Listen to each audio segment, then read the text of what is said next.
आमच्या खेड आळंदी विधानसभा मतदारसंघामध्ये 3 नगर परिषद आहेत। त्यामध्ये राजगुरुनगर नगर परिषद 2014 ला स्थापन झाली आणि स्थापन झाल्याच्या नंतर त्या ठिकाणी शिक्षण, आरोग्य, पाणी, सांडपाणी, कचरा, लाईट अशा सर्वच व्यवस्था या ठिकाणी आजपर्यंत अपूर्ण आहेत। नागरिकांना अनेक समस्यांना तोंड द्यावं लागत आहे।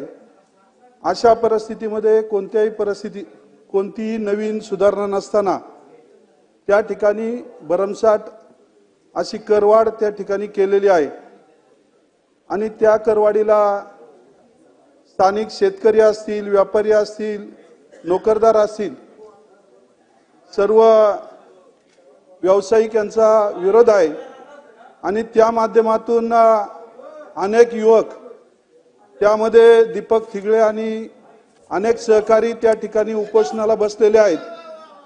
त्या उपोषणाच्या माध्यमातून त्यांचं एकच म्हणणं आहे की संबंधित तळेगाव असेल, चाकण नगर परिषदेमध्ये करवाढीला स्थगिती दिलेली आहे।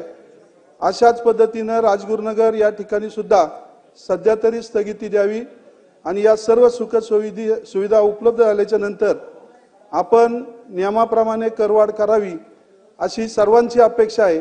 त्यामुळे संबंधित मंत्री महोदय असतील, पालकमंत्री म्हणून आदरणीय अजितदादांनाही काल पत्र दिलेलं आहे आणि दुसरे उपमुख्यमंत्री आणि संबंधित विभागाचे मंत्री आदरणीय एकनाथजी शिंदे साहेब यांनाही पत्र दिलेलं आहे। आपल्या सभागृहाने विचार करून त्या ठिकाणी उपोषणकर्त्यांना उपोषण थांबवतील अशा पद्धतीने आश्वासन द्यावं असं तालुक्याचा लोकप्रतिनिधी म्हणून या ठिकाणी विनंती करतो। अध्यक्ष महोदय, आमदार सन्माननीय काळे साहेबांनी माननीय उपमुख्यमंत्री तथा नगरविकास मंत्री एकनाथजी शिंदे साहेबांना आज हे निवेदन या ठिकाणी दिलेलं आहे। त्यांच्या मतदारसंघामधले लोक खेड राजगुरुनगर नगरपंचायतीच्या करवाढीच्या संदर्भामध्ये उपोषणाला बसलेले आहेत असं सन्माननीय त्या विभागाचे विधानसभा सदस्यांनी माननीय शिंदे साहेबांच्या निदर्शनाला आणून दिलेला आहे।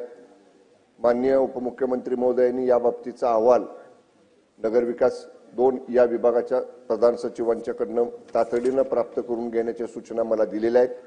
त्याप्रमाणे संबंधित विभागाच्या सचिवांकडून तो अहवाल तातडीने प्राप्त करून घेतला जाईल आणि अहवाल प्राप्त झाल्यानंतर त्याच्यावर उचित कार्यवाही केली जाईल।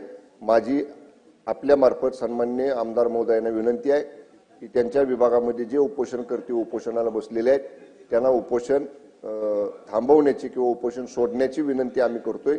अहवाल प्राप्त झाल्यानंतर ह्याच्यावर योग्य निर्णय घेतला जाईल।